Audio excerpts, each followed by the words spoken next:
Keep listening to Pink Paradox so you don't stay too red.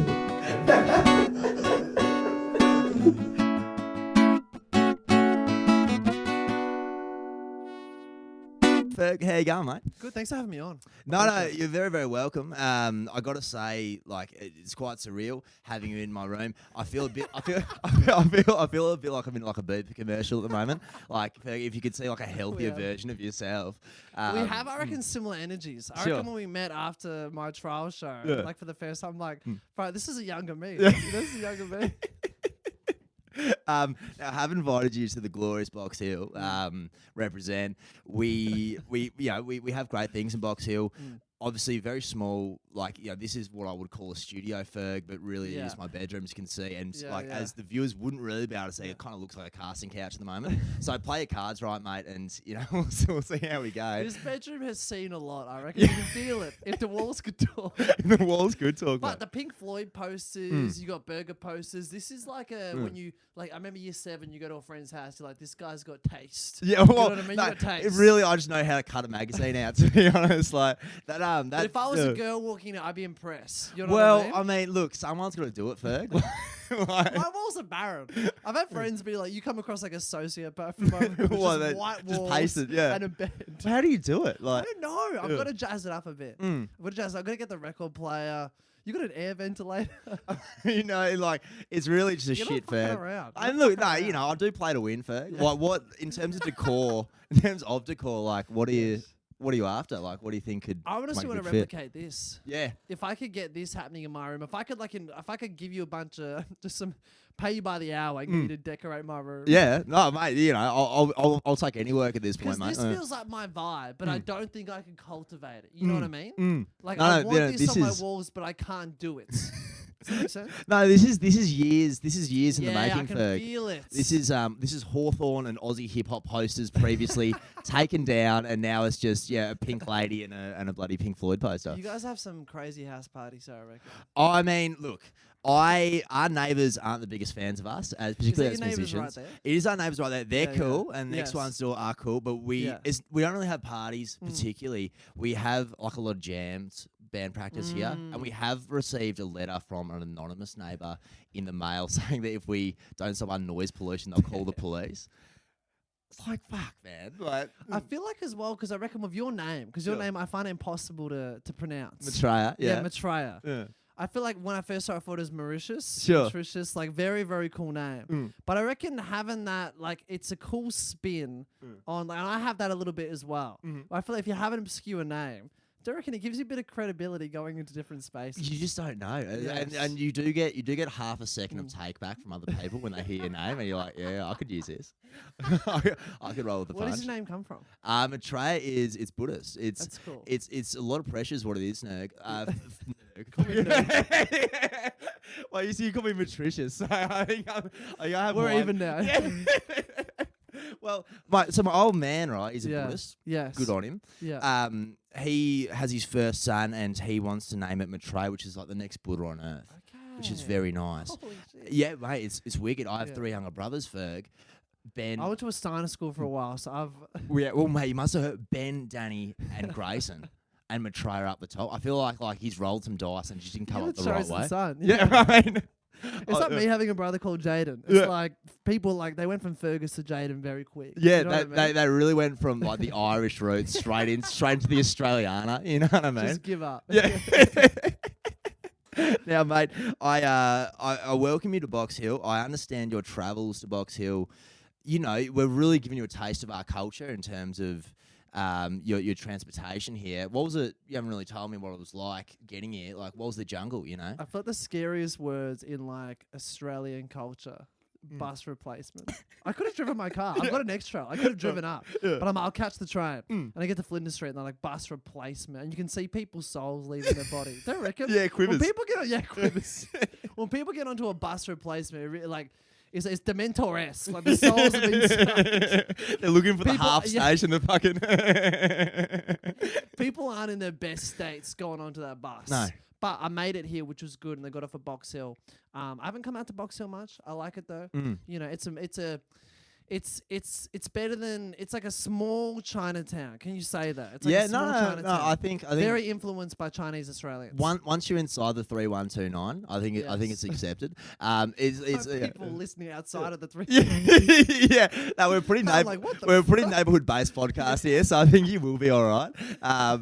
Yeah, look, I think it's cool and it's a beautiful place. It's such a city now though. It's quite Yes. surreal. You've grown up in a kind of, I feel like Box Hill's kind of become the same kind of stature as like a Geelong, right? I don't know about that. Oh, I mean, you would know better than me, right? I'm a novice coming into this, Ferg.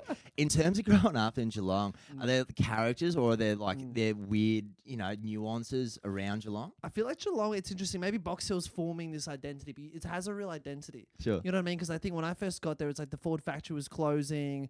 It's like you have the mall rats who are on a current affair. Yeah. I don't know if you heard about that, but we had this thing called the Mall in Geelong, where we had all these dudes from our high school would hang out there on scooters and just like king hit pensioners and stuff Yeah, like right. that. Some truly atrocious stuff. That culture. Yeah, culture. And it made it on a current affair. No and at my shit. school was like one of the biggest things that ever happened. It's like, you got to watch a current affair. I remember there was this guy, shout out, his name was Deffy's son. I reckon if I mentioned that name, there'll be someone listening to this who's like, I've heard of Deffy's son. He was this dude who looked like he was 10 years old. Yeah. He would come up to you in high school and just sucker punch you in the face. And we're in year 12. This year 7 kid would come up and say, the best thing as well, he'd say his name before he punched you. I'm Deffy's son, bang. and just knock you out. And he was so well connected in Geelong, like gang affiliated, and was just like protected that like you couldn't do anything in return. So if you saw him, people would just scatter. It was like Dunkirk, people just running around. He was like a sniper, like shooting. But he was on a current affair, and I reckon he was like the epitome of Geelong. Like Deffy's son Deffy's son himself was- made a current affair. He was on a current affair. Yeah. Like Tracy Grimshaw was live commentating him. Wow. And there was like CCTV footage of Deffy's son. And it was interesting watching Tracy like she was real. It was like big reaches. Like she was like, now he's walking into the 7-Eleven. Now he's like, you know when you're seeing like an animal get mauled on National Geographic and no one's intervening? It was like Tracy Grimshaw narrating this essay, maybe the first ever essay in Australia, Yeah. like kicking a dude on the ground. And I'm like, is anyone going to intervene? No. Camera cuts away. Yeah, just the ominous music going on each hit as well. It was bad, but I reckon that was a good epitome of Geelong. But growing up there, I loved it. You know, I went to the same school as Dave Thornton, who's like a much bigger comedian than me, a lot older. His mum was a school nurse, and that was when Dave was kind of popping off on Rove, and so we'd go up and like ask some questions, and I was like, "Fuck, I want to be the next Dave Thornton." You know what I mean? I was like, "Dave is the GOAT. I want to be him." And I mentioned that to him. I was like, when I was in high school, I wanted to be you. Yeah. And he's like, I wanted to be so and so. You know what I mean? So I feel like Yeah. everybody We has played someone. Dave Hughes for Someone in their area who they want to be, maybe. I Course. don't know if there's a Box Hill person who you want. Oh mate, no, genuinely, Smith Street Band is run by Will Wagner, Yes. Box Hill man. You know, Yeah. he's the dude. We had Mick Gatto's son come to our That's a school good for a one. little bit. Not quite like he wouldn't announce himself quite like Def's son. Yeah, Deffy's son, Def's Deffy- son. Yeah, well, he can abbreviate. It's like Maitreya. Some people call me Tracy. Like I don't have any Grimshaws going for me. But we also had this bloke. I remember. In my school, his name's Jarvis, right? I met him year 7 camp. He was on the bottom bunk, I was on the top, and so I was sleeping on the top bunk. He chose instead not to sleep on the bottom bunk, but under the bed, and it was a bit like like a dog like pissing in the corner type of thing. He's just letting us know like what's to come. Jarvis is such an interesting cat. I remember like listening to him read, like in year 7, year 8. And I don't know That's if the you- worst, isn't it? Oh, When you mate. go around the class and you realise who's illiterate and who's not. Mate, genuinely, I had to start out like when I read aloud It's too. weirdly confronting when you're trying to read out Shakespeare. Proper. And they'll be like, Ferg, you got to read this out. And you just start ad-libbing on Yeah. I just started improvising. Yeah, just have a few bars on top. Adding some shit to Macbeth. Yeah. I remember listening to him, and I had to start it. So I'm not coming from a good place. I don't know if Yeah. you've ever seen a guy with no arms try to tie his shoelaces before, but this guy, and Haven't yet. I'm talking, he really committed to his role. Yeah. The sad injustice, Ferg, about our education system. I bumped into him about a year ago, right? I'm like, how you going? And he left school, or was asked to leave, bit of both, in about year 10. I asked him how he's going. He's like, I'm going good. He's built his own house now, and he's It's on always more. the way. Well, he's on more money than I'll It's ever the be. way. Yeah, it's like where's Every the dude in justice? Geelong, like Deffy's son's probably running a construction company down there and just making $1 million a year. You Yeah, know what I mean? It's yeah. the way. And spending $3,000 on the weekend. Yes. You know, yeah. In Australia, I feel like you get rewarded for what other countries would put you back 10 years. You know what I mean? Like, I feel like if you mess up in Australia, like my brothers, for instance, they didn't finish high school. Right. But now one's a plumber and now one's doing this like weird golf job where he's like working for a company now. And it's like, these dudes wicked don't as. have VCE certificates. You know what I mean? But Yeah. they're just like moving up the social hierarchy. They're just content, and Yes. you know, just Australia will push it forward. Yes. You know what I mean? Cashed Yeah. up bogans are a big thing that Yeah. other countries don't have. Well, and that's how a current affair keeps cracking on as well. Like that's what they Who's look going to for. replace Tracy? But yeah. I'm announcing it on the pod today. Yeah. I'm the new Tracy. My candidacy, Ferg for ACA. Ferg for ACA. that'd I'm be announcing sick. it right now. I I'm had a getting friend him who on. got the project recently, Yeah. and I wasn't jealous, but I was definitely like, "Fuck, I'd love to have a role on Australian TV as it's crumbling." You know what I mean? Like, I'd love to be the final host of ACA. The final straw. Yes, Yeah. because they'd be up for anything. You'd be like, "Let's go back to the Mal and check in on Deffy's son and what's he doing? What's he snorting? He's got his life a together." 10-year ring around card. Yo, Yeah. he's richer than all of us. Yeah. And it's just you crying at the end of this segment. Just can't go on. Cuts me at an open mic. Yeah. So we've all made bad decisions. So what do you do for work, mate? I'm a plumber. Fuck.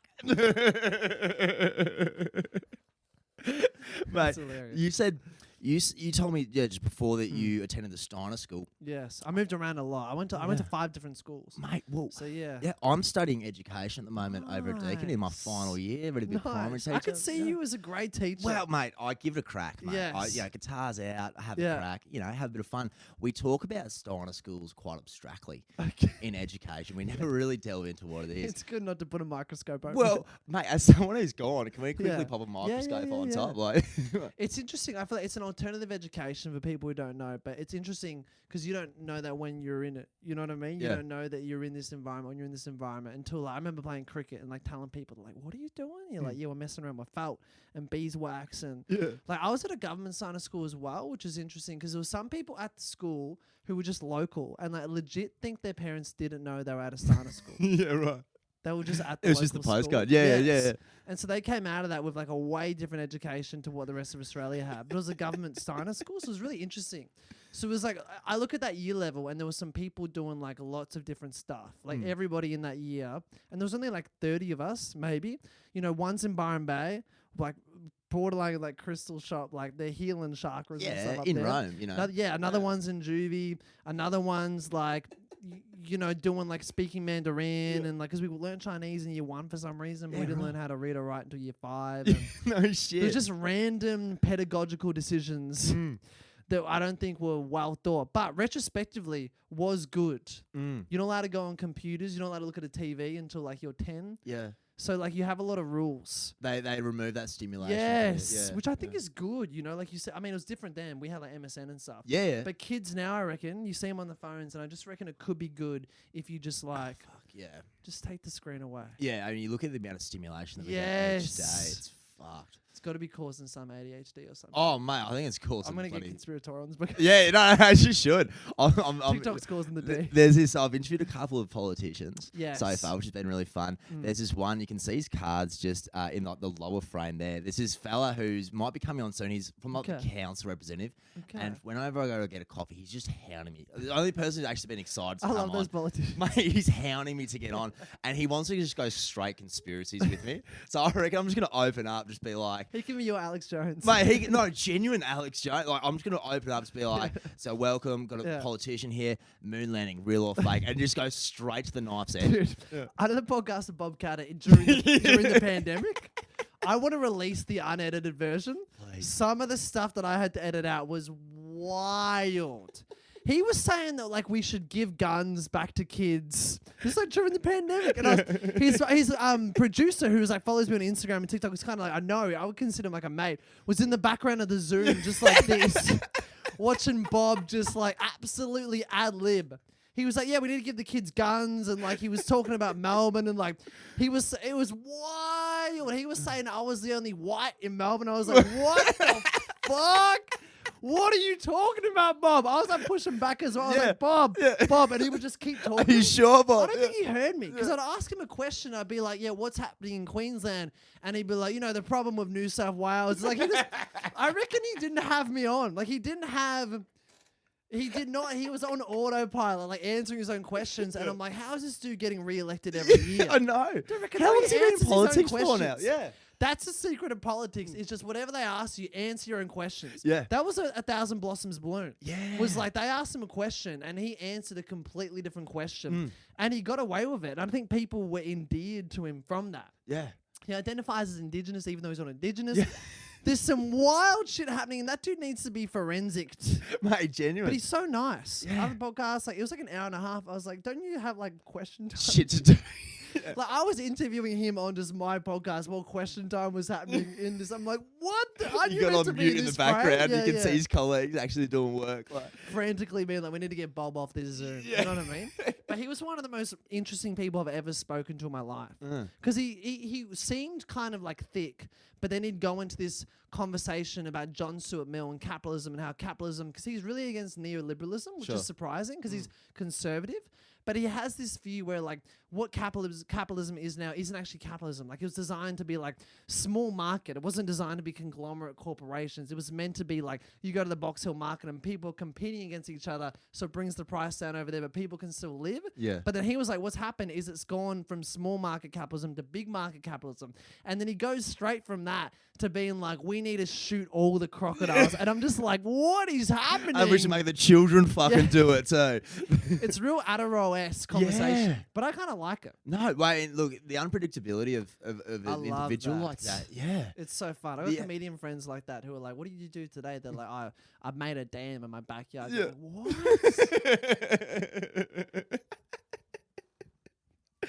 Now, you've got your debut like solo Yes. comedy festival, Fergalicious, Yes. coming up very soon, mate. You're playing lots of gigs in the build up to that. In terms of saying yes, odd gigs or interesting circumstances, what kind of sticks out in your head, Ferg?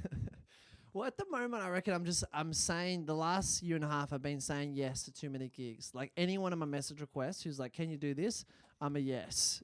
Which sometimes is good. Like you can tee up 3 gigs on a night. And especially if they're like, we'll give you, you know how it is, like being in a band and stuff. If someone's like, we'll give you a bit of cash to come and do a gig, I always say yes. Which means like I reckon I've nearly done every gig. I was speaking to Brett Blake about that. I reckon I've nearly done every gig. I've done the music festival. I did one at New Year's Eve on the Hill. Yeah. Which was That looked sick. amazing. Grogan's It was were playing amazing. there. Got Grogan's place just here. Yes, Like, yeah, that's it was wicked. very cool. But then I've also done the Werribee RSL where it's like you're competing with the pokies. You know what I mean? Yeah, Like the yeah, pokies are louder than the mic. I've done gigs where it's like Chapel Street 1 a.m. where like the act before me got king hit and I had to go on while the cops were there. Wildest gig that stands out, St Kilda is always wild for some reason. St Kilda Unpredictable. is a suburb in Melbourne, which is just always like infiltrated by backpackers. It's very beautiful, but has like an underbelly of like scandal. I feel like it's always had that St Kilda. And I was at this gig where this comedian was competing with these British backpackers and he tried to Bill Burr his way out of it. Like he tried to just yell at them and be like, you British dogs, you come to this country and you take out whatever. And these British guys weren't responding verbally, they responded with violence. Yes. They surrounded this dude, right? The cops come, the cops escort him out while all these British lads are jumping over the cops trying to punch them. These British lads, it was like train spotting. These guys don't give a fuck. Do you reckon there's levels? Like Australian lads aren't at the level of British lads where they love getting into fights and scraps. And so he got escorted by all these British lads were shouting, no, no, no, no, no, no, no. There's probably like 100 of them. Yeah. And then they weirdly calm down, like they get sedated from all that. They're like adrenaline's passed out of their body. Yeah, well, they've done what they've come here to do. Yeah, you know so they what I sit mean? down, they relax, and then it's like introducing Fergus Neal. And I'm one of the best 10-minute sets of my life with these boys. shit. Yeah, I was like, how did it feel during the fight? Yeah. And like I was riffing, and like we're talking about the cops because there's one real Chief Wiggum lookalike. Yeah. Just like real like scraped through policing school, and some of those gigs that like wild stuff happens, you get on the back of that adrenaline or that weird shit, and then you can have a great set, which I love. Yeah. Almost like just a stimulated room is a room they can work with. Yes. Yeah.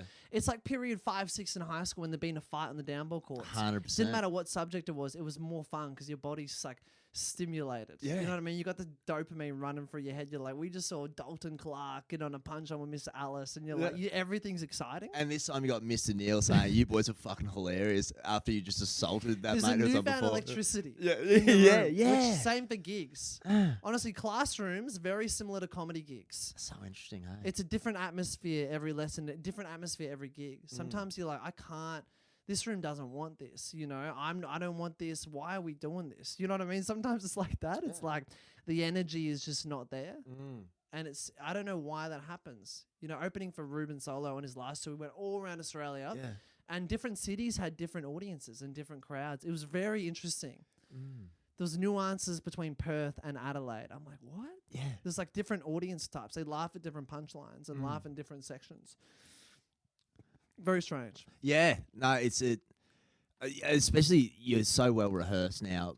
Look, you're in the trenches, right? Yeah, and you're going gig after gig, and you're going on. You're getting regardless. sharp. You're getting sharp. Yeah, you're definitely getting sharp. We got offered a gig about a week ago to do the Australian Communist Party. They were nice. doing apparently 3 bands and a Yes. drag, and it was Rock and Revolt is what it was called. Yeah, that works. Look, it does. Yeah. And I was very flattered. I just interviewed Lama Chakra Rinpoche, a Tibetan Buddhist monk in his, listened to it in on his the way temple. here. Mate, it was a great I listen. love you going from monk to comedian. Wait, as you should, mate. As you should. Mate, make it up. I'm independent. No sponsors. I can do what the fuck I want, Ferg. It doesn't matter. Mate. The end is here. I'm Tracy Grimshaw at the end. I don't care. Get Deafy Son on next. Yeah. If I can track I'll this man tee it up, down, yeah. independent journalism is not dead in this country until we can find Deafy's son. But so I've just interviewed this bloke. He was in Tibet, born in Tibet to a nomadic family. Tragic story. Chased by the Chinese Red Army, the CCP. What period of time can I go from doing that interview to accepting like a Australian Communist Party gig? Like what's like the wiggle room of the buffer there? I think you have like an equilibrium, don't you? Like I feel like non-attachment, you know, I don't know that much about communism, but I feel like, you know, in idea, it's all about sharing. But then when it gets implemented, the knives come out. Yeah. Just from reading a few history books, that's just like, all right, you're all going to get paid equally. And then once are like, cool, are we doing it? It starts getting bloodthirsty. Yeah, mate. It's a bit. That's the hard thing, you know, where you're like, Game yes. Where you're like, you look at these, like, it's tough, you know, like Chinese Communist Party. You know, that's the tough thing, because whenever someone mentions the Chinese Communist Party, because I feel like our parents, our generation of parents, grandparents, the boomers, so scared of China. And I reckon I found a way to like work out if they're being racist or critical, because I feel like you can be critical, but it always tends to turn into xenophobia. And I feel like if someone says China, it's good. If someone says China, no, it's not going to be good. If there's an O, It's not going to be China- good. Yeah. Because me and Drew Pavlo, who's this human rights activist, were doing the stuff for the Australian Open, right? So we were 100%. wearing the Punchway shirts. You saw it at the Yeah, show. where's It's a Punchway? topic of my show. For sure. And it's really hard to balance, because you do have people come up to you and it's like, they're like, yeah, China does this, and, you know, they shouldn't be doing that. They've got these camps, and, you know, it's not good to the Chinese people, you know, how they've oppressed Tibet and stuff like that. And it's like a really nice conversation. And you get some people come up and they're just like, China. And they just start like that, and then they go like full boomer, full like ravenous. I reckon baby boomers are like, they're more scared of China than like the property market combusting. You know what I mean? Like they're the two biggest fears. Chinese people buying property is like the baby boomer, like that's like the apocalypse. Yeah. If you mention that, they start spazzing out. They In go terms wild. of like equilibrium, it's actually great living in Box Hill, because you do keep that part of it out. Like you're not going to get a catter around here. You know what I mean? 100%, Like, and you're yes. saying like why's Catter elected, mate? That's his like bread and butter. That's you his know? base. Yeah, people What's the wanting to interesting get thing scared. about Australia, isn't it? Is Yeah. that like you think America has different like, bases and like separation. But in Australia, there's a lot of different places where it's like Northern Queensland is not like Box Hill. You know what I mean? And Box Hill's not like areas of Perth. Like there are different places where people have very different perspectives. It's interesting. Yeah. Yeah, mate. I love where you're going. Like when I was talking to Saffron, I'm like, I can't lose this. No, You know what I mean? it's I too don't want to be precious. like Saffron was here and it's gone. But yeah, no, it's you got to check it out. And it's a bit Gotta like, check you it know, if someone, you know, if a log falls down in the woods, mate, did it ever really happen? You know? True. I reckon if this wasn't recorded and we just went out into the world. Yeah. In a weird way, podcasting, it's in a different social dynamic. You know, like even with Luke, I hadn't seen him in a long time. The kid, And yeah. we had dinner a week later. The dinner feels real. I can't remember anything we said on the podcast. Yeah. Like we probably won't remember what we said on this podcast. It goes into like a different zeitgeist of the brain. 100%. It's You're a bit like I'll remember definitely picking you up from the bus replacement, you know, or like King Gizzard playing in the car. But yeah, in terms of what we're saying right now, it's You're into the transported eco. socially. Yeah. Real wild. Into the void we're going. Yeah. Yeah. So weird that someone else's earwaves picks us up one day. You know, my grandkids comes like, "What's Uncle Tracy doing?" Just talking shit, having some comedian just roast my bedroom, or compliment my bedroom, I should say. You know, it was actually quite endearing, mate. Obviously, we'll talk about your show before. So exciting. Like Be fun. having something at the festival Yes. is just bucket list type stuff, right? How did comedy enter your life, and how did you that become into a bit more of an aspirational sense, right? Yeah, it's a good question. I reckon I always wanted to do stand-up, like growing up. Yeah. I was in a household where I felt like, I don't know how you went, but I always wanted to kind of go to my room and like escape it a bit, you know? Like it was a really good family, but was kind of intense. My dad's a very intense man. And my two brothers were like in Geelong. They were just like, you know, stealing my parents' cars and going on joyrides and shit like that. And they've got their shit together now. But at the time, I would just go to my room and would just watch comedy clips.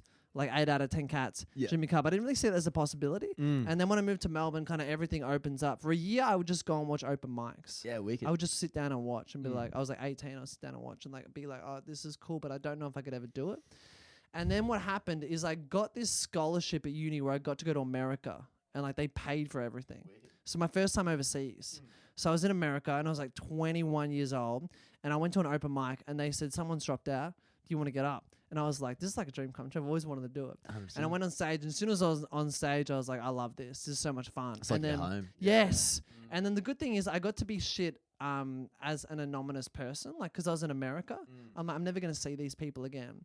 It's pretty freeing because I've had friends start comedy in Melbourne and their friends and family come straight away and they see them when they're not very good. Yeah. And it's a really hard thing. A lot of people drop out after 10 gigs but they don't realize that you're going to be bad for like 6 months. But I got to have those 6 months in America. So when I came back to Melbourne, they were like, you're not bad. You know, have you? And I just said, yeah, I just started. And like, you're not bad for just starting. Yeah. And so in a way, I was already seen as like better than what I was. Yeah. No. So I had a run up. You know what I mean? I had momentum. Definitely. So it's kind of like, like childhood dreams, always wanted to do it, came in a combination, and I've just slowly been building and building. And then this year, I got a festival managed venue, which is awesome. So pretty much you apply and the comedy festival chooses like, I think it's like 100 comedians to do comedy festival venues, which is like they support you, they give you a producer, they try and pump you up.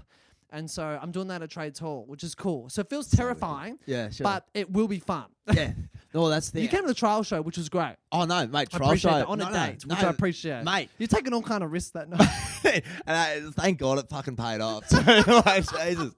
I would have been I thought your enticed, date so, liked the show. Like after the show, it seemed like she had a fun time. She had a great It time. was more fun than I thought. Like Yeah. it was loose, but it was less loose than I thought. Yeah. At the end of it, don't reckon I felt like there was a feeling where it was like, oh, that's a show. That Yeah, will be a show. Mate, no, we're fucking Yes, loving it. yeah. And we went straight from that to a club. So it's like, you know, even if it was a bit quiet, at least we had some tunes to reverberate that. No, it went terrific. She's still raving about it. She's in Bali at the moment. She's like, oh yeah, she's like the big Fergs coming in town. She was so excited. So underneath a vaudeville theatre. Yeah. When people walking in, I'm like, I hope they think, oh, it's gonna be in the big boy venue. No, you're coming down to the basement. Yeah, mate, I fucking love it. We went upstairs and they're like, we had to go through this like, it's amazing there. What would you call that act? It was on the word comes to mind as cabaret, but I actually know what cabaret. There's cabaret happening upstairs. Yeah. Downstairs is Fergus Neal. Yeah, we're Fergus Neal, as you should. You know, it was quite a juxtaposition between stairs. You know what I mean? Well, that venue, I've kind of become friends with some people there because I do trial shows. I try and work out material in that little room downstairs. Yeah. They have like 10 people on a Saturday night. You just do whatever. Mate, it's wicked. Yeah. People there who are just like, they don't give a fuck. You know, they're just like, there's comedy happening, sweet, they'll sit down. And like, yeah, I'm friends with like a Russian metal eater. He eats metal and he bends metal. If you ever want to catch a show upstairs, it's interesting. Yeah. Fire dancer, juggling. And then like, Ferg, do you want to go up and do 10 minutes? And I was like, I'll do that. People aren't expecting comedy. They've just seen burlesque. Yeah. And you kind of just like do what you want to do. You know what I mean? It's very freeing. What is like, are we talking like aluminium, or what does that do for in terms of your the pyramid of Yeah, your food? metals. Where does metal fit in to that structure? Dude, this guy's Russian. If this guy was over there, they would have won the war by now. This guy's name's Vlad, and I talked to him in the green room, and like he is a savage. Yeah. Strong man. That's his like title. He's a strong man, but he's been a strong man for like 40 years. Got sick of it. Loves stand up. Came to Australia and is like a professional strongman. Lives off strongman. So like Bucks parties will book him, and so they're like, "We'll give you $1,000 to come and just eat metal in front of us." And he bends metal with his teeth, and then the stripper comes in and dances for the lads. Yeah. And so it's just a wild one too. But you don't think about that in this LinkedIn economy that there are Russian dudes who are eating metal on Saturday nights and living off that. It'd be a weird tax claim too. They're the real like going to Kmart for the third time that week. This dude ain't paying the tax. usual. It's all cash. It's all cash. He's not helping inflation. No. Maybe that's what's going on with inflation. All these Russian strongmen. Yeah, fucking. Let's get eating metal. Look, I'm a man that loves everybody. Yes. But in terms of people that eat metal who are Russian, I think they're really ruining this economy. It's high up there. Yeah, I don't know if you like to have Kata on speed dial still, but maybe you can let him know. Kata, what do you think about Russian men eating metal? He'd say some wild shit. Oh yeah. It'd be borderline racist to Russians. Yeah, I feel like that's his intent. Yes. But then even like in you this said, culture, but where there's so much anti-Russian sentiment. Well, yeah, it actually do have to like leap a bound a little bit more, don't you? I wonder if a part of it is. So he says outrageous shit, gets eyes on him, so he can slip in a sliver of, I wouldn't call it profound, but insightful knowledge. He does have a lot of profound knowledge in him. And he's doing a lot of profound stuff. Like, I read his book before the interview. Have you read his book? Is I haven't read it, no. Genuinely really good. It's about some Belgium king came over, like a royal family. I don't know if that's still exists. Yeah, right. No, I'm thinking of that real bad one, King Leopold. But I think there's a modern Belgian family. And the other one, for some reason, Bob Catter was like the tour guide. Sure. I don't know how they got worked out, but apparently in Parliament is like, as you're a parliamentarian, they'll give you certain roles. Like, you're an ambassador to people who will come to this country, and they have to hang out with you and be in your office. And so the whole book is about him taking this king around Australia. And like Bob Catter, interestingly, he talks a lot of shit. But practically, he's done a lot of amazing things in Northern Queensland for Indigenous communities, like in terms of like land rights. Google Bob Catter land rights. It's really interesting. It doesn't get any publicity, but he's done a lot of really forward-thinking stuff about that, but he can never articulate it.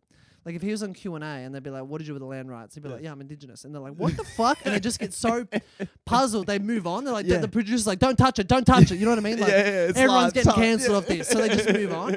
When, like, he's crazy, but underneath there's a lot of, and I think that's why he keeps getting voted in, is because his community that he's operating in sees a lot of the good stuff he's doing, like building an airport, Royal Flying Doctor Service. He's like really, really heavily involved in that stuff from a practical level. And I'm just like, Bob, verbally, you got to work. I'm like, to his staffers, I'm like, what are you guys doing? Like, what's your whiteboard like in the Bob Catter office? Oh, mate, imagine.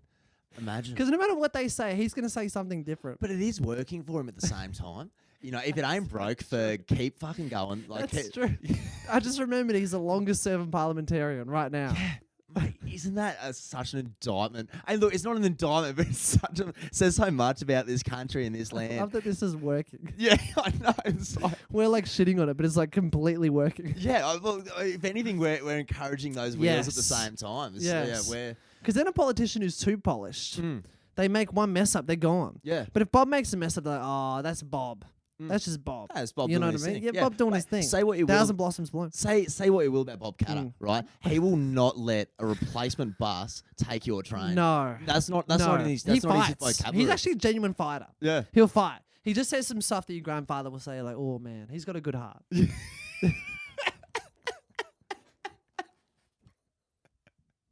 He's a time capsule. Yes. Yeah. Now, mate, I've got to ask about something that very, very much interests me, Ferg, is the construct of bombing on stage. I don't really have anything that can compare to your repertoire, right? My only real experience with having a go is at the footy club, and our coach wasn't there to read out the teams. Some other fella comes up and is just stumbling through the first three names. Stick my hand up, have a go, right? Yeah. I go on, I think it's a video somewhere, and never tried it before in my life. Destroyed it, right? Went really, really You're well. killing. I'm killing. Damn, I can see. Honestly, you got comedic energy. I don't know, Ferg. I say that to people. Yeah. I said that to Samantha Andrew, who's like, she's a big TikToker, and Yeah. I interviewed her, and I was like, you got really good stand-up energy, and you have Yeah. that as well. Yeah, I reckon appreciate even it. when you were in the front row on that day, Yeah. I was like, all right, time to back off now. You got a lot of stand-up energy. Oh, about yeah, you. right. Yeah, sure, Where mate. some people have good audience energy, you're more of a performer. I reckon. I'm a bit beaky. I'm a bit nosy. You No, know, just I your wanna get in energy, there. I Yeah. reckon. No, I appreciate it. I think mate. it's the Buddhism filtering through you. Yeah, That's possibly. honestly manifesting as positive energy. Is that possible? I don't know. I do get a lot of people. I don't know if it's because they hear my name's Maitreya or if I actually do. But some people, especially when I was up in Byron Bay, like quite coastal country, a lot of people were just like, You're the oracle to them. Like, yeah, it's like the aura. And they're like, have you heard of the Maitreya Festival? And then I'll be like, it's actually on my birthday. They're like, what the fuck? I'm imagining all these dudes surrounding you. Yeah. I'm imagining it being like Madagascar, where like you're climbing through the forest, and all these little Byron Bay lemurs are just like the chosen one. Yeah, mate. I don't know. I don't You're know the King what Julian I've of done. Byron. Yeah. I will take what I can get. I remember coming in the next week though, thinking that I've fucking cracked the code on this one, right, Ferg? I came in with quite a puffed out chest going on and performed to the exact same. I say perform, I'm reading out the teams, right? I was reading out the teams to the exact same people that I read the teams out to the week before, and it was just cricket. So what's the difference? Because you're reading out the teams, imagine you're saying like full forward, Fergus, Neal, back pocket. So how are you saying it? Like, what's the listening humor here? Well, I did start with a joke. I was like, because I played one season. I hadn't played in 5 years, and I was going to come back and play one season. So I was like, do you know Michael Jordan's last dance? It's like, this is my last dance. And I went from being shit at football to being like round one, I was like captain. I was like, how the fuck did this What happen? club is this? Can you say on pod or Obviously not? not a very good club.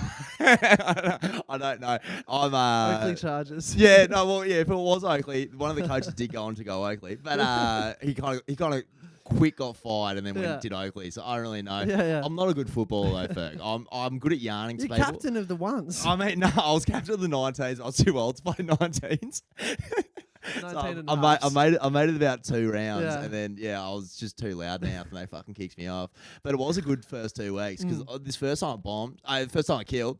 Second week I came in just thinking I had comedy, was trying to fucking do crowd work, didn't know how to do crowd work, and just crickets. It can be a gaslight comedy, I reckon, because sometimes like it's the same jokes you do, they don't work, and you're saying them the same way, but it's an energy thing, honestly. Yeah. Coming back to that Byron Bay thing. So interesting, huh? Honestly, if you go on stage with like there's an energy that I'll try and like cultivate before I go on. Yeah. It sounds crazy, but there's this like I have this little pre-gig thing that I do. And when I do it, it's like a good omen. I get up and I always do well. Whereas if I get out of an Uber and they're like, Ferg, you're on in 2 minutes, and I jump on stage, it's like, it's harder. I'm more stilted. I'm in a bit of like, ugh. Is that within yourself or was it within the room? No, it's within myself. Audiences so can interesting. see it. It's really weird. It's definitely made me think more about like those energies that are around you. Because an audience, if you're in a bad space, they weirdly can see it. Yeah. They can sniff it on you. Like that trial show, I was in a really good energy, and I felt like the room was in a good energy. Oh, it's great. It's such But fun then time. it's like, I've had sets where I'm like, I've just, you have a weird day, and then you're on stage and you're in a weird headspace, and then the audience sees it. Yeah. It's bizarre. That connection to like the classroom as well. Like as someone who does a lot of teaching, the exact same thing. They'll feel it. Wait, that's so true. Yeah. One thing, I'm on my 4th year placement at the moment, Ferg. I'm at a school that's not too far away, and statistically, 60% of the students speak an additional language at home, right? There's this one student that I have in my class, it's the first week of school, and he must have just come from China. He must have, because he doesn't speak one word of English. And it is a very interesting thing. I speak a touch of Chinese, a touch. Yeah. So I go up to him, I'm like, ni hao, wo de peng, Yeah. which is, I thought was hello, my friend. That's how I learnt it in my school. You're going above the pay grade here. That's amazing. I'm trying my best, Yeah. Ferg. I really want to be the best at teaching, if that's what I choose to do, right? Yes. So I thought I was going great. I was going, I'm like, and he's kind of blank facing me. I'm like, fair enough. It's his first day. And the kid next to him goes, I know, like your Chinese is bad. And I'm like, oh, why is that? He's like, he reckons pangyo and pangyo. Basically, I went up to this kid on his first day of school. I said, hello, fat man. It's always the way, because there's a tonal system as well. Yeah. If you say something tonally off, you've said something completely different. Monumentally different. Yeah. And this kid's Life-changingly come to different. Australia, and you got a heavy Australian accent. Oh. Same as me. Ocker. Okay. But I reckon coming up with that ochre accent and calling him a fat fuck. Surely that gets back. Yeah. Does that get back to the principal? Well, not yet. He has taken quite a liking to me, Nice, though, Ferg. And yeah. like I said before, I do want to be a really good teacher if that's what I choose to do, right? Yeah. So if I can play my cards well on this placement, it's going to be a long one. If I can get him coming home in the last term, term 4, early summer, and he swings this door open, going from no English at the start of the year, and just goes, "Hey, Ma, how you going? What's for tea?" I will have fulfilled my prophecy as an educational pursuit. This could be like he finishes year 12 and he writes to you. I can imagine that. Like he's prolific in English. Because I have friends like that in high school. Like one friend came from Sri Lanka and he came to Australia in year 5 and he couldn't really speak English. And by the time he finished year 12, he was like proficient, was like one of the best in our year. And he was like, "Thank you so much to the teachers who taught me." Yeah, so well, it makes a huge difference. if I get that, it'll just be like heaps of boganisms written there because I won't teach him. I'm going to intentionally not teach him English. Imagine he's got your accent. Yeah, no, exactly. That's the thing. Like, it goes from 6 months from not speaking English. Yeah. He's just got the back of the throat kind of tinge to him. It's kind of cool though. I feel like when people come here, like. And it's like just come to Australia. Often people are very patriotic and nationalistic. It's really interesting. Yeah. I have friends like that who like, like they'd be the ones celebrating Australia Day. Like these friends were like Sri Lankan and like had been in Australia for like a year, like celebrating.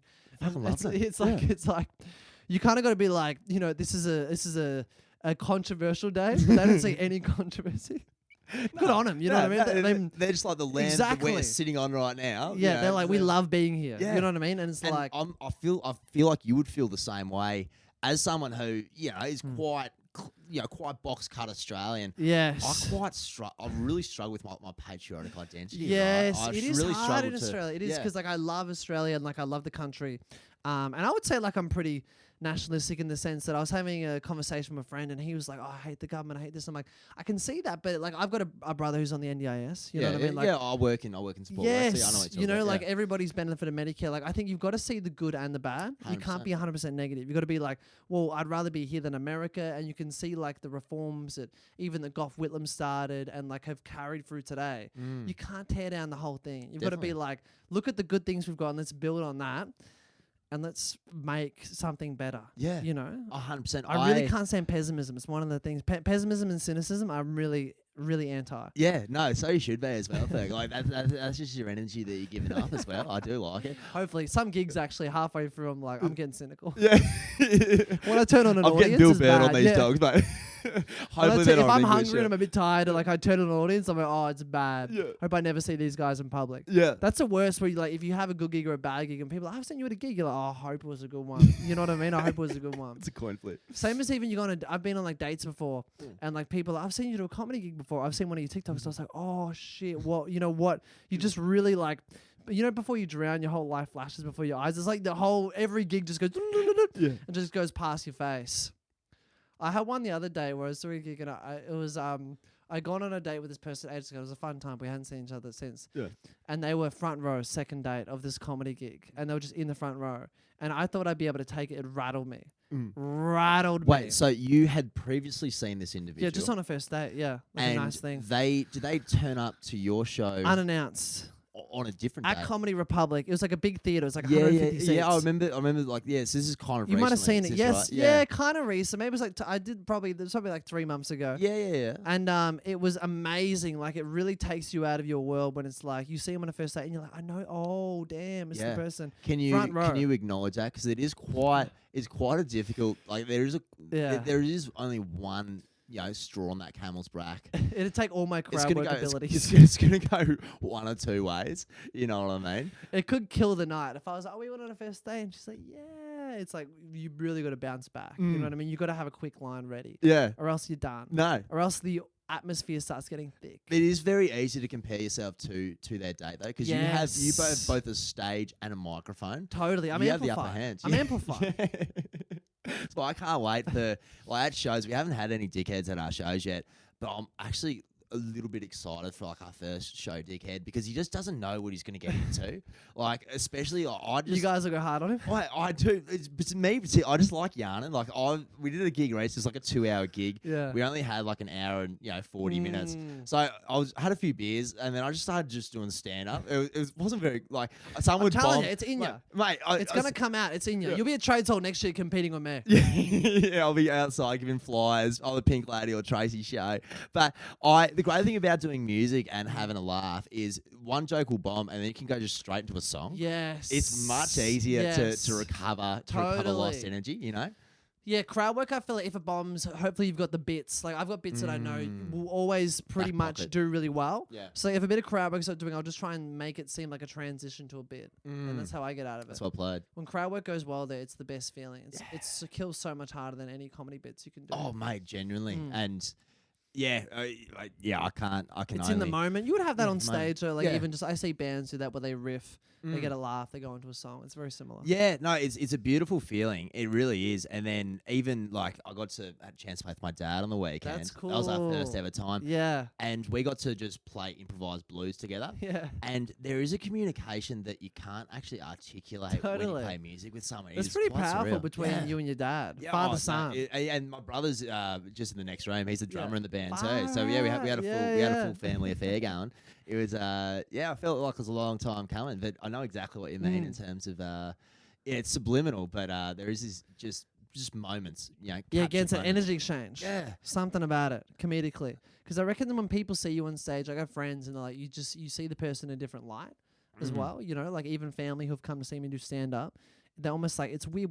It's almost like we don't know you when you're on stage, but then we know you so well. Sure. There's like a glass mirror in Yeah. front of you in the audience where it's like they can see everything, but they can't see anything. Do you think comedians have, kind of personify themselves a little bit? You have to you ramp know? it up. Yeah. Every comedian amps it up. Yeah, for The sure. weird ones that I find are like comedians who like I see on stage and they're completely different to what they are off stage. Yeah. Like on stage, they're like, everybody, how we doing? Off stage, like it's like real like Simon and Garfunkel playing in their head all the time. I find that hard to reconcile. Yeah. I'm always like comedians who don't laugh. I don't trust them. Mm-hmm. Like when there's comedians in the back of the room and someone's killing on stage and they're just like staring. Yeah. I find that weird. What's worse, a comedian staring or a comedian like giving a petty laugh? True, pity laugh is underrated though. I always Yeah. go for the pity laugh. If someone gives me a pity laugh, I can hear it. You know what I mean? I'm like, I'd rather that than cold silence. Yeah, I hear what you're saying. At least you can contribute something to the fucking room, mate. Yes. Like, give me, But there definitely is that with like older comedians, I reckon, where it just becomes where they're like, fuck this. And I never want to be like that. No. I always want to be in comedy because I like comedy. You know, I 100%. never want to be like resentful to comedy. I'm like, I got in this because it's fun. I don't want to be the dude at the back being like angry. Yeah, and I heard you talk with Luke Kidgel about like the online space and a kind of just and the comedy war that started. yeah, it's a fucking weird one, isn't it? It's so funny. yeah, It's so funny that there are comedians who will like set up camps and they'll be like, you're this, you're that, you're the online guys, we're the comedy festival guys, you're this, it's changing now. It's become no one gives a fuck anymore. When I started, it was big time like people who weren't even attached to things. It's like surprising. they to were me, like, yeah. we're the comedy festivals. But the comedy festival, know what your fucking name is. You know what I mean? Like, no, this is our camp. This is our camp. It's interesting. People are like, I'm the YouTube guy. It's like YouTube doesn't give a fuck. You know what I mean? Like, they're not even monetized on YouTube. Like, it's interesting that it's like people put themselves into camps. Whereas now it's much more like, cool, you can just make your own opportunities. Yeah. And you can do stuff. Have a fucking crack. Yes, you know have a what I mean? crack. Yeah. As Bob Catter would say, just follow the end of a sentence. Yeah, You know what I mean? No, you can't crack someone. See on a where it crack. goes. Yeah, Yeah. no. Sometimes I do actually have a bit of that. I think we all do deep down. Like sometimes I just start sentences, don't know how I'm going to finish it. It's you know what fun. I mean? Yeah, it On is. stage, it's the worst. Yeah. Sometimes at the start of a sentence, I know it's going to bomb on stage, and I know in 20 seconds it's going to be painful. My brain's just like a hamster on a wheel, just trying to find something funny. Yeah, claw anything out of the depths, right? I write when I do childcare, I write like songs for the kids on the spot. I'll Nice. give you one in a minute. I do it sometimes on the podcast. Yeah.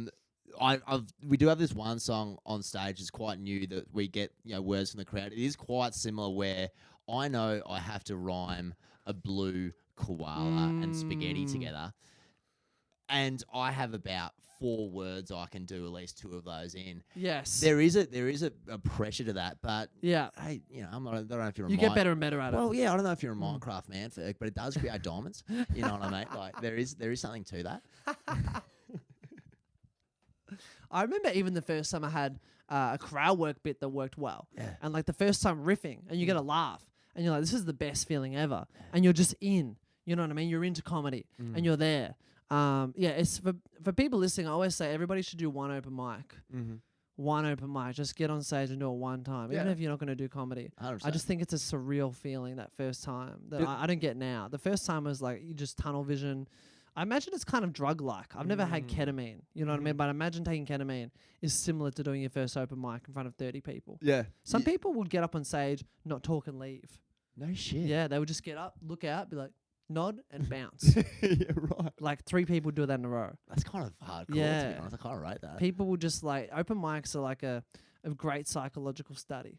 Some dudes get up and read the manifesto. Yeah. And like when you first start comedy, you've got to get through that to get to the booked gigs. 100%. You got to do open mics for a year. Yeah. So you're just meeting wild characters. You know, dudes gone through the painful divorce and they're talking about it on stage and then they're getting the bell to get off and they're like, oh, well, give me a fucking minute. Yeah. Give me a fucking minute. You know what I mean? So you're seeing wild Yeah. individuals. I should go there because I told you I'm writing a book at the moment. Yes. I should go down just to case study some of these codes, man. Fuck, the yarns. Yeah. Comedians, especially comedians who are like on the up and coming, or even comedians who are just like, they do open mic comedy, they don't want to go anywhere with it. Yeah. Wildest individuals. Yeah, got nothing to Wildest. lose. Yeah. It's like a dude who's like a bus driver one week, the next week he's working at Super A. Like there are all these like, you're like, what is this dude's life? You know? And this is how they project it to the world, is just by no recordings. Well, I'm going to go up where some people in They this would room will never be able to film hear me. themselves. No. They don't need to. They get enough out of telling it. It's almost like an AA kind of, Yes. you can say your first name, the first letter of your last name, but just tell them your story, mate. You know? And then conversely, there's comedians who I think are the best stand-ups I've ever seen in my life. yeah. And they'll never get any props for it because they don't film anything. But they go up on stage, do 15 minutes of the best stand-up I've ever heard in my life. And they're just like 40 years old. They go home, they got kids, they work a normal job, and they just don't want to pursue it. And I'm like, you could be the best in Australia. Yeah. This guy called Mark, I won't say his surname because I don't really know if he wants people to know him. Public, yeah, sure. You know, it's an interesting thing. But when he goes on stage, it's the best comedy I've ever seen. Yeah, right. And it's kind of like a bit like, it toes the line, but he can make it like a beer garden in Fitzroy, which is quite progressive, I know. piss themselves. And I reckon that ability to make people, no matter what their backgrounds are or like leanings, to laugh at the same joke is such a powerful thing. In And this it's a day powerful and feeling. age, for Yes. sure. Transcends all kind of the bullshit as well. If you're in like a beer garden and everyone's laughing, and this kind of punchline where you're like, that's funny. You know what I mean? It doesn't really matter what they're saying. It's like, that's just funny. Yeah. And Mark can do that amazingly well. Amazingly well. It took me to a warehouse gig, which is a secret comedy gig. I'll take you there one night. I'd love that. You can't have your phone in there. You got to turn your phone off when you go in. You cross a moat to get in. Yeah. It's an abandoned warehouse in northern Melbourne, northern suburbs. And you walk in there and there's like gum trees inside. It's like a bush doof inside this warehouse. That's wicked. Do they ever do music there? They do Like do that? music there. I think my dad's played at one of those. Yeah, my dad, the Buddhist, has played at one of those before. I want to meet your dad. I know, mate. You'd love him. He's this big introvert, right? Yeah. But he's just like on the weekends, like a casual rock and roll star. And so I remember when I was about 8 years old. I've probably met him at this event. Mate, you probably have. 'Cause I remember I was about 8 or 9. Yeah. And he's just like, I'm expecting a text, Matt. I'm like, what's it for? He's like, warehouse party. I'm like, oh, no way, Dad. Wait, so we go over this moat. There are gum trees. I've never been You're here on before. this. right? Yeah. There's a massive stage, Yeah. and you can do like 20 minutes, and everybody's hippie in there. Yeah. It's real like Charles Manson-esque. That's it. You know, and you're performing to these people who are like, they're fun, you know, but it's like Steiner School vibes mixed with like people still on a trip from like 1999 Strawberry Fields or something, you know, yeah. before it was even Strawberry Wait, Fields. It was speaking of just in a Strawberry field. Field, my dad has closed Strawberry Field like 3 years in a row. Like, this Buddhist. Is I your remember, mate, I know. I remember leaving high school, and Dad's like, because I went along with him to Meredith. He played Meredith. You know who played after him at Meredith? Ghostface killed the Wu-Tang Clan. It's just Dad. He's just like in this African band. He's just like this Buddhist. Yeah, the only Aussie in this. Is he African quite band. well known in like the hippie alternative scene? Well, here's the thing about my dad, Ferg. He's an introvert, right? You guys close? Oh, very close. Yeah, Yeah. he just lives down the road. Is he He's, like? Are you guys more? Is it like is it like mates or does it feel father son?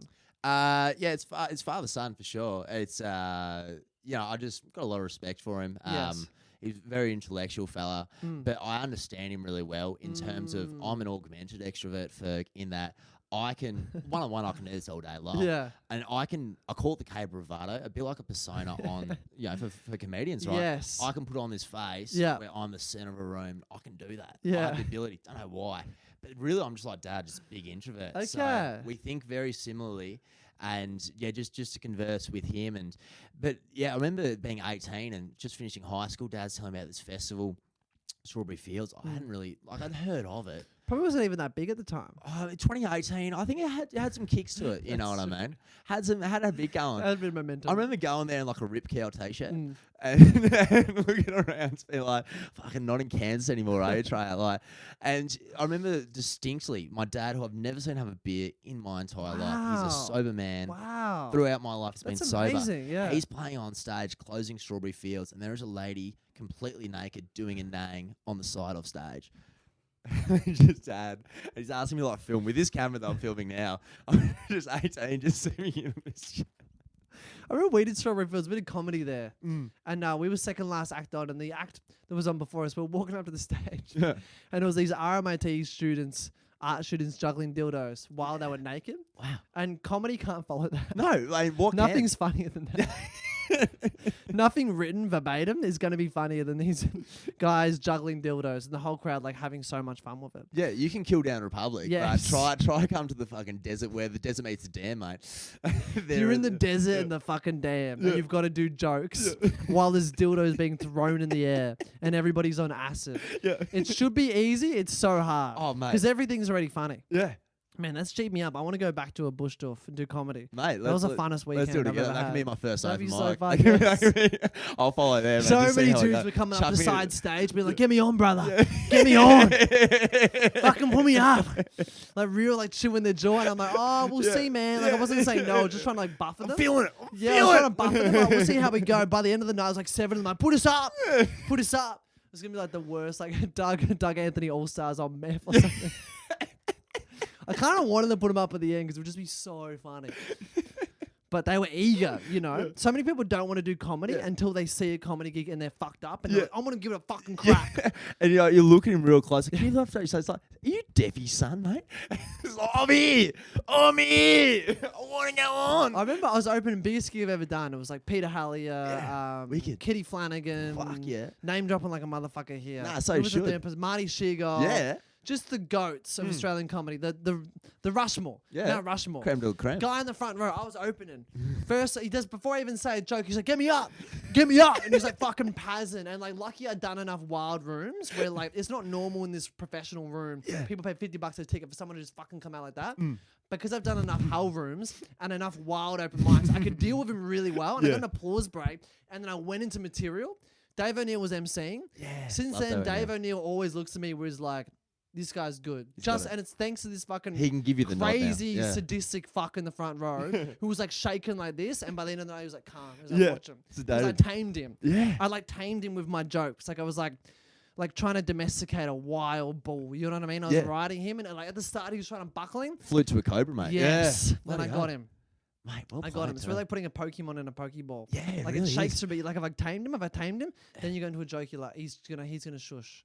I love that. I love the premeditation from the man too. Yes. He's come in and he's kind of half thought about it, and each consumption of whatever he was consuming has got him up. He's had a full and belly about. of dinner because it's like a Dave O'Neill show. So I've been to a couple of those. $65. You get a meal, you get beers. This one was running really late because it's just me and Dave. He's like, "Fuck, where the fuck is everybody?" All his friends had shown up super late. And he's like, "What's going on?" And then so he's like, "We're just gonna start the show. We're just gonna start the show for you. Just do longer." And so this guy probably been waiting like an hour and a half, 2 hours for the show. So he's fucking pazzing really good. And they were coming up on me like, "When's the show gonna start?" They were getting kind of angry. Yeah. And like I was opening, I was like 23 years old. It's like, damn, chuck a 23-year-old in front of this hungry audience. And it worked out good. Sink or swim, though, mate. Yeah, sink or swim. Yeah. In those sink or swim, I've never sunk yet. I've sunk at like Craigie Burn RSL. Again, I've sunk where it's normal to sink. But where I've got, a lot of salt in the water, I'm buoyant. And I think that's float up. that's why you are where you are. Ferg. Hopefully. It's no, I've got lucky. Honestly, though, I've got a lot of luck. Sleeps a little bit, mate. Look, you can call it Dude, luck. I've You can had call it like luck, mate. I did like a comedy festival gig for the comedy fest at the ESPY. First 2 acts, a bomb in front of me. I'm like, here we go down. They were watching me to work out whether It's like the first scene of Saving Private Ryan, you know. It was honestly like, you know, when you're in the trenches, I've seen a World War One film and you're seeing people running and getting shot. Yeah. I was seeing them getting taken down, all these goats of comedy, and I was like, oh no, because the person had come to watch me to see if they give me trade tour. So I was so nervous. Right. I get up, see these young people in the front row. One of them definitely recognized me from TikTok. I didn't get recognized that much, but it was 100%. He was like, I know this dude. That's wicked. He's smiling, gives me some shouts out. I go back and I've got the crowd and I'm like, I'm on a roll. Yeah. So I've had a few moments like that where I get lucky. Hopefully opening night comedy fest, I get something like that. Mate, I'm coming. little- I'll fucking. Yeah. If we architect it, won't work. I'm just gonna shout Deffy's dog, Deffy's son a bunch. You're Deffy's dog. Deffy said you're his bitch, bro. Deffy said you're his fucking bitch. It's either that or I could just take a swing. I mean, me and some backpackers could take you out. As Like, long as we're filming. yeah. viral. As long as the content. It'd be good for the As long as we're podcast. filming So. you and Deffy knock me out, yeah, be good. Ferg, I have seen just today that you've quit drinking. Like, Oh, yeah, I yeah, have. yeah. Like, do you want a fucking medal or something, or like? I just think I'm like, with drinking, I've never had a problem with it. I just couldn't do the week afterwards, because when I'm around gigs so much. I'm Sure. at bars all the time. And It's quite encouraged. almost, yes, isn't it's it? so encouraging. You just And get free drinks all the too. time. Yeah, 100%. And so I'm kind of at a point, I'm like, I want to just, it's almost like a social experiment for myself. I just want to see what I can do without alcohol. When are you gonna like let rip in terms of Probably like, after comedy. I mean, yeah, like after after comedy fest, I reckon I might just do. I heard Bill Burr talk about that, where he just like 3-month increments. He's like, yeah, I won't drink for 3 months, then I'll drink for a couple of weeks, you know, and then I won't drink for. It's like maybe like I'm going away for 2 weeks, Yeah. you know, I'll have some drinks, or I'm like doing that. this for 2 weeks. Yeah. But like if I'm in a busy, productive period, I just want to see what I can do if I'm not on the sauce. Completely inebriated all the time. Yeah, but look, when you say it like that, I think The way he said that is like, it makes it seem like such a simple decision. You know what I mean? Well, really, it's like, it is interesting because it's always like there's, I don't know, it was always like there's a drink option around. It's hard as well because then I bring like the new normal, whatever it is, to the alcohol-free beers. yeah. They don't hit the same. Like, I haven't had an alcohol-free beer before. I like. The way you said that. No, well, no. Nah, mate, I've never had a fucking. I mean, no, couldn't like you know you're Couldn't welcome. relate. You're welcome to your natural proclivities, but I'm not going to talk about it because fucking every year. If Bob Catter finds out I'm not drinking alcohol anymore, he's cutting off all contact. Mate, you're not going within the state, mate. You ask him about Queensland, he's like, New South Wales is It'll be fucking cut done. off for Yeah. you, mate. Yeah.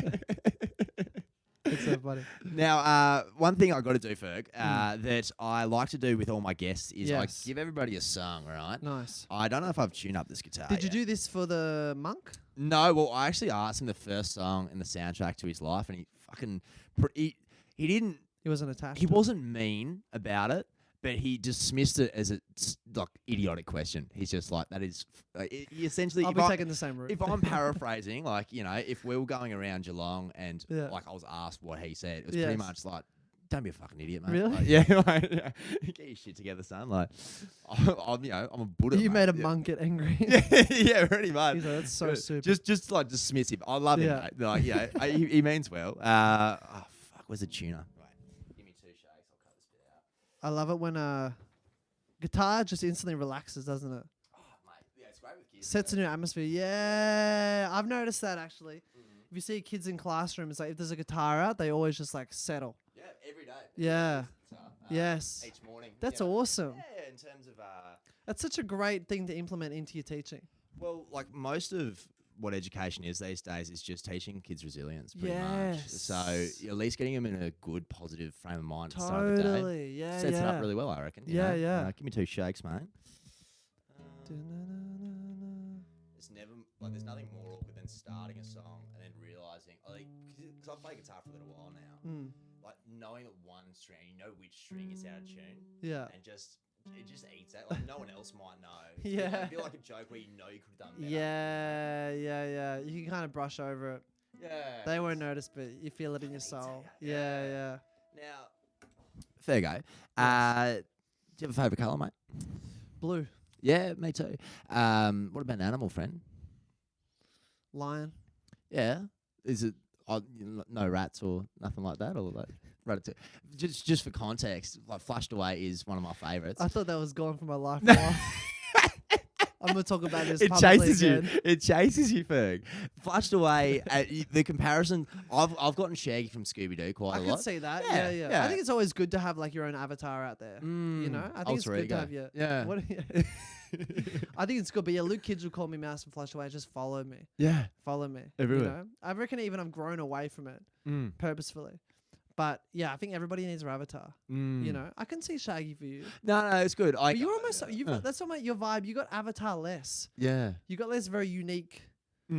If people haven't been on the pod, Sure. you got a very unique energy, which I feel like is very ingratiating. No, good use of ingratiating just Thank you. quietly too. Try and press the teacher. Yeah.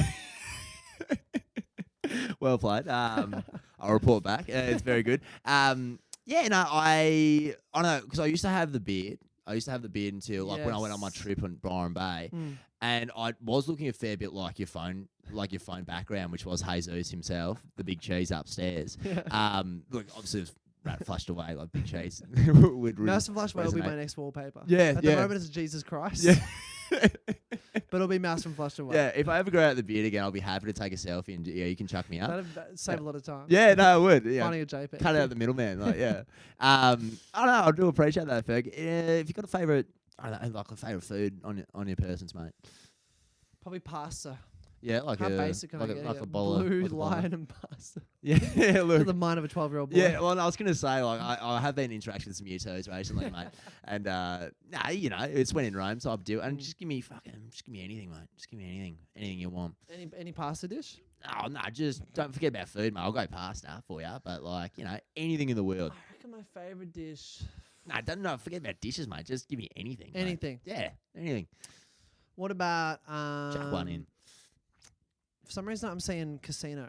Yeah, fuck yeah. I'm sorry though, it's gonna be hard to riff with. Nah. I'll give it a crack. You know, yeah. Let's see what happens. Most of them are pretty shit. I'll be honest. Like, yeah, go down easy. I'm looking forward to seeing someone bomb for once. Yeah.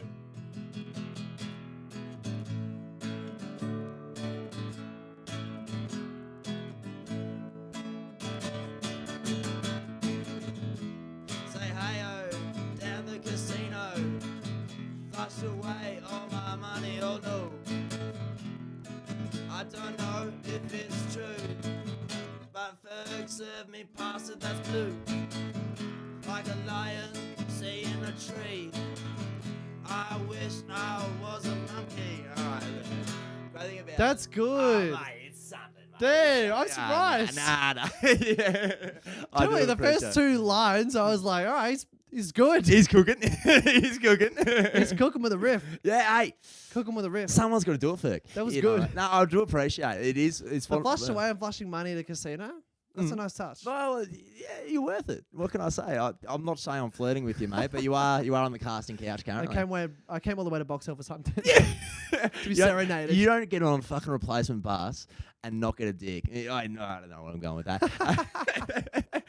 At least I got the song right. Like, you know, the Yes. follow-up doesn't really need to do much. Like, Song, I feel like you can. Yeah, that's a good clip. yeah. Now, mate, I do have to ask. It is the final part, and this is how we're going to send the podcast off, Ferg. I would like to thank you for coming on. Thanks for having me on. Appreciate it. I appreciate you coming on, mate. We're talking about music for a second, mate. First song in the soundtrack to your life, Ferg. Where does your mind head to, mate? Probably at the moment, I reckon I really like that song "Down the Line" by is it Jerry Rafferty? Mhm. I'm someone who like I don't really have like one song that'll follow me my whole life. Maybe like American Pie. Yeah. John McClane is like Yeah, a yeah. classic. Can't I go love wrong. that. Yeah, I loved Yeah, that yeah. from when I was younger. But I will always go through phases. Like I reckon when I listen back to music, it's like, oh, that was when I was in that. You know, that's when 100%. I lived there, or that's when I was with that person. I reckon I associate music with time and place. And why this song at the moment, mate? I reckon it's just such a. It's like it's light, but it has like. It's like it feels like you're on a train in the summer. You know, like it reminds me when I was like, we catch the train and like you're on the V line in Geelong, or you're catching a bus, you go on a Torquay, and it's like you're on an exciting. You're going to somewhere exciting. Yeah. And I feel like that with Comedy Festival coming.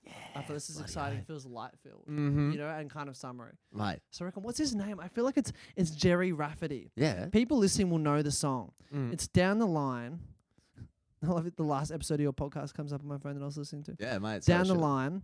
Right Down the Line by Jerry Rafferty. Right down the line. Yeah. All right. Check it out. Mate, I Really will. good song. In fact, that'll be playing about now. Nice. And hey, Fergus O'Neill. Fergus Neal. Thanks so much for Fucking, having what me am I on, doing? bro. Yeah, thank you. I really Thank appreciate you for coming on, mate. It's been a awesome pleasure. also just to meet you after chatting so long. Mate, yeah, it's been good to just have bloody yarn. You know what I mean? Like, it's been And I'm fucking looking forward to fun. seeing you and your date at my comedy fest show. Yes, no. Be fun. You best believe, Yeah. mate. You best believe. I'm coming to 2 this year, actually. Yeah, I'm excited. I'm coming to the first one, last one. I think Will Anderson said that one time, so I'm going to give you the go. You're going to be the trial, mate. Fergalicious Trades Hall, 23rd of March to 29th of April, I believe. It'll be fun. Get there, you square. Be All right. Bobcat will be opening. Yeah. Great thing about being independent is you can really just bag out Yes. anybody. Like, I really don't.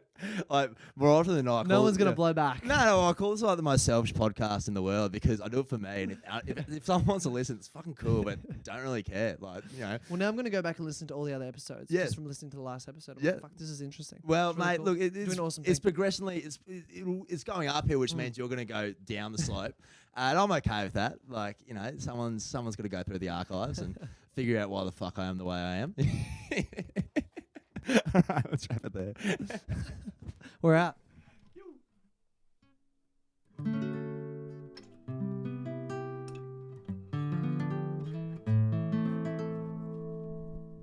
Thank you for listening. If you want to check out more of the Pink Paradox, go and do so. You can catch my band Pink Lady at a gig sometime. Like to see you there. Have a boogie. Have some fun. Peace and love. Love you. Have a great day. All right.